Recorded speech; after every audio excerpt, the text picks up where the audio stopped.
In this video, we're going to be taking a look at how we can create the side clip that you see here inside of ZBrush. And so actually just about all the modeling was done inside of Maya. So let's hop on over to Maya and take a look at this. I'm going to hide the high-res ZBrush stuff, and then I'm going to put this side clip that I've got for this group, and I'm going to unhide that. And then we'll take a look at what was created for this. Now, the other thing to kind of talk about is I took my reference image, and if I bring up the attribute editor for this and then take a look at the actual image that was made for this thing, you can see I've got image planes, and I did a side image planes flipped, and I did a special version of this one where I took this image and then flipped it over and then had it on here so we could actually see what was going on with the clip on this thing that you see here, like this. Now, if I bring everything back from ZBrush, we got this thing going the wrong kind of direction for this. So if I hide that, and if I take everything, like if I take the handle of this thing and show that, let's take the handle and show some of those pieces, and then we can kind of see what's going on with this thing through here. So here's the clip, and we want it to match up and through here like that. So I'm going to take the blade handle and hide it just to make sure it's kind of clear what's going on here with this thing.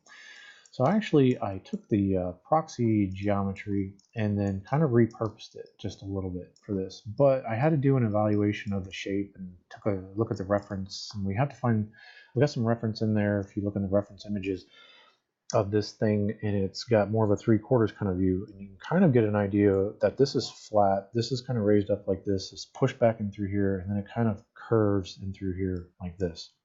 So if I tap the space bar and if I go to the side, you can see what was created for the geometry for this. It was very, very simple. Like I said, just took the proxy geo and then kind of manipulated that a bit. But even if we weren't doing that, if we went to the mesh tools and used the create polygon tool, and we started drawing these shapes that we need for this, there's not, like I said, there's just not a lot to this one. So we would hit enter for that. Maybe we go to the multi-cut tool, and you're going to click and drag and then make these pieces on here and get it to go across. I'll tap Y for my last tool, like that. Tap Y, and we can finish this out. And then I had basically this amount of geo going through here, kind of like this, right? And then it's a matter of going from the perspective area, and then we need to start to take some of these verts and then pull them out and finesse this thing until we've got the correct kind of shape that we need through here. So I'm not gonna build anything too specific for this, just so you can see this. And again, we just take F11, take our edges, and you can hold down shift and you can extrude it that way, or you can shift right click and say extrude face, either one. Take it off object mode and put it on world space mode by clicking this little icon and then pushing and dragging. Now the thickness of this thing was not very thick at all. So we tap 3 and we take a look at this thing. We need to basically get all of our edges on the outer part of this, like this, and through here. And select these, like that, and I'm going to leave the corners unmarked. That way it will round the corners, and we can shift right click and say crease tool and tap 3, and we've got something going on like that. Now, in order to kind of produce this effect where you can see that we got this nice kind of rounding, I might need to take the multi-cut tool and add some more geo, maybe here, and then like here, like this, and maybe add some here and here. These are considered like support edges. So if we tap 3, you can see it kind of holds that shape just a little bit more for us. Now, what we can do, if you don't like the curvature on this thing, you could select this geo and you could move it around, right? And we could take this and kind of tweak it a little bit more. That's building a nice kind of arc for this thing. If we tap 1, you can see the roundness that we get from this. Now what I'm going to do is I'm going to show you, I'm going to get rid of these edges real quick. I'll hit F11, double click it, hold down shift to add to this.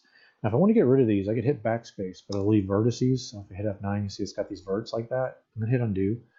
If we hold down control when we hit backspace, it'll get rid of the edges and the verts out at the same time. So that's pretty cool. Let's use the multi-cut tool and let's go a lot closer to this thing here. And then now if I tap 3, you can see how it gets it nice and crisp.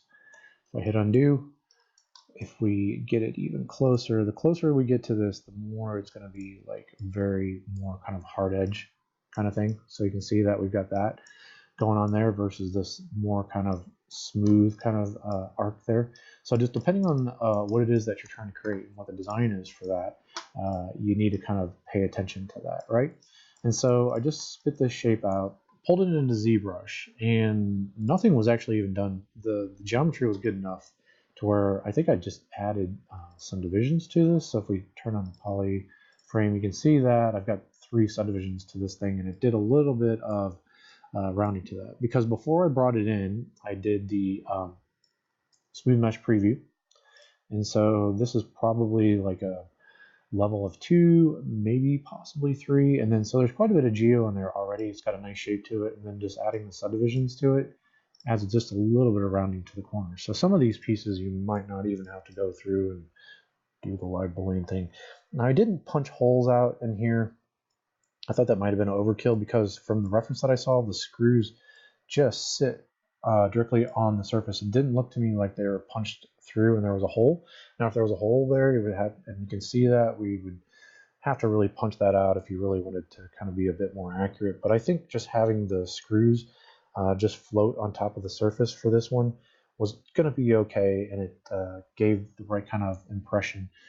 Again, if you wanted to knock the holes out, we know how to do that with the live boolean system, so that's not a problem. But again, if you're never going to take this clip off and nobody's going to see it, it might be a little bit overkill to kind of do that. So I think this is going to be good enough for this section.